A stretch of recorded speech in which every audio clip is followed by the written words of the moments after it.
Two things. One is the basic assumption is in general when you choose a team, there will be differences, that's fine. But in general, you always try and choose a team who is competent. So I'm just giving that as a criteria. So if there will be some errors of choosing the wrong guys, you will remove that stuff. Okay. But even in a scenario where you've chosen the competent guys to do, there might be cases where the chain will lose at the weakest point, or it gets delayed, or delays will happen. But the ability of the leader and the job of the leader is to identify something is going wrong very quickly. So that's where the observation skills, perceiving skills, or keeping in touch with much before the project review meeting. Yeah, you need or at the review meeting. No, there are various ways. Suppose you are really sitting 8,000 miles away. The only way you interact with the team is through a project review meeting. So you have to really find out in your own small check sheet. You need to have what all I will check. What will I get out of this meeting? Will I get time? Will I check time? Will I check cost? Will I check competency? Will I check what are the risks that are going to be in the project? And that's where I think you need to very quickly identify. First of all, before the project starts, you have to do a risk analysis and find out what all can go wrong. That's the first thing you need to have.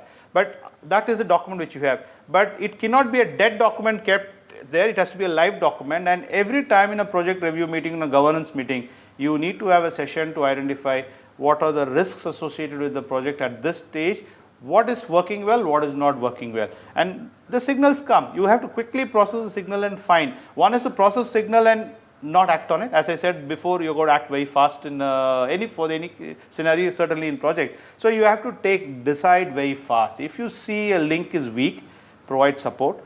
But sometimes maybe the link is not competent. Change the link, because you're going to be worried about what will happen to the consequence of your decision making. Eventually the loss in project is going to happen. You are sitting far away. Either you go there and support the force on time, but your job description does not say that you got to be on the site. You can be for a day, but you can't spend 2 weeks unless until there's a major issue, you can't go there. So you got to trust the person, do the job. First of all, deploy the right people, provide the tools for the right people. Suppose something doesn't work well, be prepared to change the people also if needed. The enemy to quality or enemy to standards is productivity.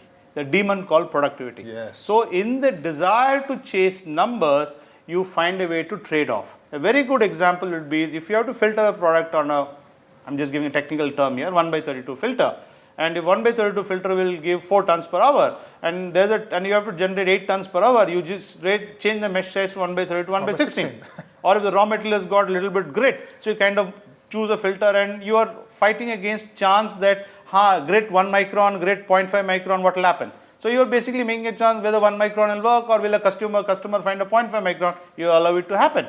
And when you allow it to happen, maybe it will work very well for 2 years. Third year, again, your successor will be the one who will address this 0.5 micron issue at the time. In a manufacturing organization, the leadership should have a sequence of priorities. The values of the organization come at the top, non-negotiable there. Code of business principles, I don't think it's every organization has. Then I think safety has to be very clearly at the code of principle. I always use in my work life safety, quality, cost and delivery. Safety, quality, cost and delivery. In the sequence. Because if you're not safe. So you're willing not to deliver. Absolutely. If safety is compromised. Absolutely. At all. At all. If safety, why would I put anybody to peril? If my boss were to put me to peril, will I work in a company? I won't. And as a leader, why would I put my foot soldier into a peril? So I think so ammonia environment, you will not send anybody without a mask. Absolutely. I won't say that don't have that hazard. If I have to work in a peroxide factory, my job is making peroxide. But safeguard in such a way that the safety systems are never compromised. In safety is core, quality can never be compromised. And quality is again not, quality is a little bit less than safety simply because safety is non-negotiable. Quality is value for money.